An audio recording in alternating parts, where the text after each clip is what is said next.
একটা জিনিস লক্ষ্য করলে দেখতে পাবেন, এক সময় গ্রাম বাংলার ছোট বড় প্রায় বাড়িতেই মানুষ কুকুর পালতো।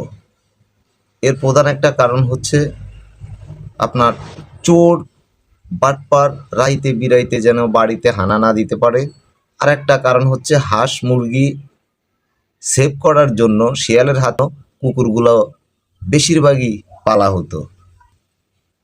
কিন্তু সময় বদলাতে বেশি দেরি লাগে নাই।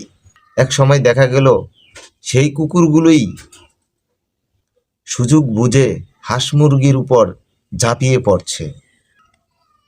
যার দায়িত্ব ছিল পাহারা দেওয়ার, সেই হয়ে গেল বক্খর। চুপচাপ একে একে কুকুর রাখা বন্ধ করে দিল।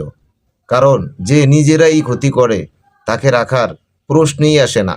ঠিক এরূপ একটা অবস্থা আমরা এখন দেখতে পাচ্ছি। আপনারা কি দেখতে পাচ্ছেন? যাদের দায়িত্ব ছিল মানুষের পাশে থাকা, যাদের উপর ভরসা করে সাধারণ মানুষ, তাদের মধ্যেই কিছু লোক নীরবভাবে মানুষের প্রাপ্য জিনিসটুকু গিলে খাচ্ছে। ভাবেন তো একবার।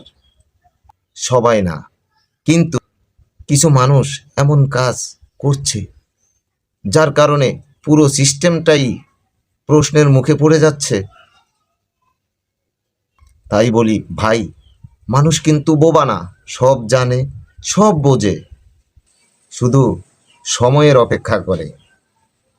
মনে রাখবেন, বিশ্বাস হারালে ক্ষমতা টেকে না, সম্মান হারালে পরিচয় থাকে না।